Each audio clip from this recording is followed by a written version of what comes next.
Bonjour. Ça filme. Cool.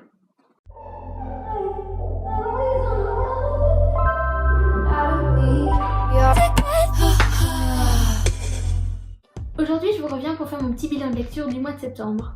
Il est clair qu'avec la rentrée, j'ai lu un petit peu moins que pendant les vacances, c'est un peu inévitable. Mais je crois que j'ai quand même 5 livres à vous présenter aujourd'hui. Dont 2 dont je vous ai déjà parlé en réalité, donc je vais essayer de les expédier au plus vite pour ne pas rendre cette vidéo totalement inutile. Donc sans perdre plus de temps, allons-y. Le premier livre que j'ai lu au mois de septembre et qui m'a quand même pris pas mal de temps à lire, c'est, vous le savez peut-être, Toi plus moi est égal jamais de Céline Musmo. Alors c'est un roman que je n'ai pas tellement apprécié, c'est le cas de le dire, mais je ne vais pas me réaventurer sur ce terrain-là. Si vous voulez connaître mon avis, j'ai fait toute une vidéo où je détruis un peu ce livre. Je vous la mettrai en lien en barre d'infos. Voilà, si ça vous intéresse, elle y sera. Deuxièmement, encore un livre dont je vous ai déjà parlé, Le mystère de Lucilos de Michael Morpurgo. C'était une relecture et tout comme la première fois, j'ai adoré, voilà. Je vous ai également fait une vidéo entière sur ce livre, donc je ne vais pas me répéter. Encore une fois, lien en barre d'infos. Ouais, je me disais bien que cette vidéo allait être inutile. Passons donc enfin aux choses sérieuses. Du 13 au 19 septembre, il y a eu, roulement de tambour, la semaine à 1000. Donc la semaine à 1000, pour ceux qui ne le savent pas, est un challenge de lecture où le but est de lire 1000 pages en une semaine. J'y ai participé pour la première fois en août et j'ai eu envie de le refaire ce mois-ci. Bon, on est d'accord que lire 1000 pages, ça peut paraître un peu stupide comme challenge parce qu'en soi ça dépend de quoi on lit 1000 pages. Mais en réalité, ce qui me plaît le plus avec ce challenge, c'est vraiment la motivation qu'il y a derrière. Donc ça nous motive vraiment à lire, c'est une occasion, une très bonne excuse pour lire. Alors, ai-je réussi le challenge? Non. Tant pis, j'ai terminé je crois avec 850 pages, un truc comme ça. Mais c'est pas grave, ça m'a permis de lire beaucoup et j'étais quand même contente de moi. Et je vais tout de suite vous montrer ce que j'ai lu pendant cette semaine. J'ai commencé avec le tome 1 de la sélection de Kiera Cass. Ça faisait super longtemps que j'avais envie de le lire, tout le monde en parlait sur Bookstagram, alors je me suis dit que la semaine à 1000 c'était pile poil l'occasion. Alors de quoi ça parle? C'est une dystopie slash romance qui se déroule à Illéa, qui est un peu les États-Unis de futur, où la société est divisée en castes, du plus haut au plus bas. Donc l'histoire se déroule quand le prince de la famille royale atteint sa majorité et est en âge de se marier. Il y a pour tradition que les héritiers mâles de la couronne épouse une fille de peuple. Et alors 35 filles du peuple sont donc tirées au sort pour participer à la sélection. Et donc comme par hasard, notre protagoniste America va être tirée au sort pour participer à la sélection. Alors globalement, j'ai trouvé que c'était une lecture agréable, le style d'écriture est assez dynamique, tout ça.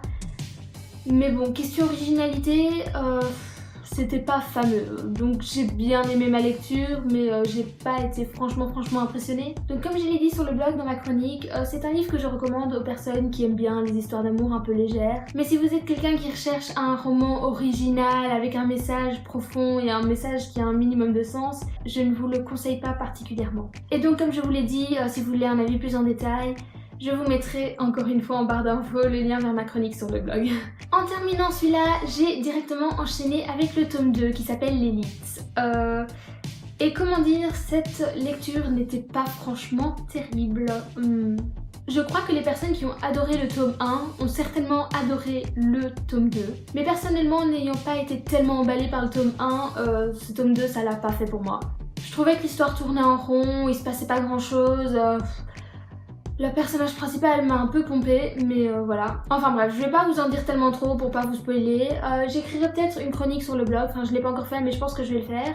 Et j'ai bien l'intention de lire le tome 3, juste pour savoir ce qui se passe. Et je pense que quand j'aurai lu toute la trilogie, je vous ferai une vidéo sur la saga entière. Et après la semaine à 1000, j'ai enchaîné avec le dernier livre que j'ai lu au mois de septembre, qui est Derrière la haine de Barbara Abel. Donc celle-ci était une lecture dans le cadre de mon cours de français. Ah oui, vous pouvez voir mes post-it pour mon analyse pour le cours de français, enfin bref. Et honnêtement, je crois que elle gagne clairement la médaille de la meilleure lecture du mois de septembre. Enfin, il y a Lucy Lost aussi. Attendez. Bon, on va dire que Lucy Lost, comme je l'avais déjà lu, ça compte pas trop. On va dire qu'elle gagne la médaille de la meilleure découverte du mois de septembre. Donc de quoi ça parle? Derrière la haine, c'est l'histoire de 2 couples voisins qui du coup habitent l'un à côté de l'autre et qui tous les deux ont chacun un fils du même âge, qui grandissent ensemble, ils sont vraiment très proches, ils sont amis, leurs enfants grandissent ensemble comme des frères, et un jour, un drame se produit et ça chamboule absolument tout. Je vais pas vous dire ce que c'est bien sûr. Et alors on assiste à l'évolution de cette relation qui à la base était tellement épanouissante, ça se transforme en un peu en haine. Mais je vais pas trop vous en parler. Alors j'ai trouvé que la fin était peut-être un petit peu prévisible, mais je pense que ça c'était plus dû au fait que mes adorables camarades de classe m'aient discrètement laissé sous-entendre sur quel type de fin on se trouvait. Non pas que j'ai été spoilée, mais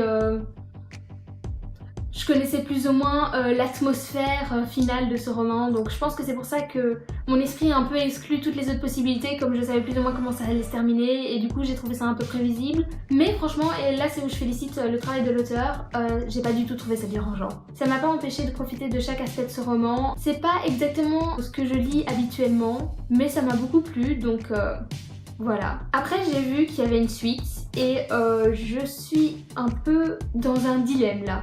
Je sais pas trop si j'ai envie de lire la suite parce que j'ai peur que la suite gâche un peu ce premier tome qui en soi suffit à lui-même, mais je suis curieuse. Si vous avez lu la suite, enfin si vous avez lu ce livre tout court et que vous avez lu la suite, dites-moi ce que vous me recommandez. Donc on y est pour les 5 livres que j'ai terminés au mois de septembre. Après il y a aussi 2 autres lectures en cours, dont le tome 2 de l'Assassin Royal de Robin Hobb. J'en suis plus ou moins à la moitié, mais ça c'est un livre que je lis essentiellement dans les transports en commun vu que c'est un livre pas trop encombrant. Et mon autre lecture en cours, Outlander de Diana Gabaldon. Alors ça, c'est un livre que j'ai commencé en août et j'en suis là. Voilà. J'avoue que je l'ai un peu laissé de côté. Je pense que ce mois-ci, j'ai dû lire ça. Genre cette partie-ci. Ça, j'ai dû lire en août et voilà. Et comme c'est un livre quand même encore assez gros, je pense que j'en ai pour un petit moment. Franchement, à cette allure-là, j'en ai pour 1, 2, 3... Bon, j'ai fait le calcul, si je continue à cette allure-là, je l'aurais probablement terminé pour avril 2020, mon 17e anniversaire. Génial. Ou sinon, ai-je une pile à lire en particulier pour le mois d'octobre? Absolument pas. Pourquoi? Parce que je ne sais pas me tenir à une pile à lire. Je crois que mon objectif pour le mois d'octobre est de terminer mes lectures en cours, et puis on verra. Et voilà, je crois que cette vidéo est terminée. Je suis en train de revoir mentalement si j'ai tout dit, il me semble. Sinon on s'en fout, c'est que c'était pas intéressant. N'hésitez pas à me dire en commentaire si vous avez lu l'un de ces livres, ce que vous en avez pensé, j'adorerais en discuter avec vous, c'est pour ça que je suis là. Et sinon je crois que c'est tout, donc à la prochaine, au revoir.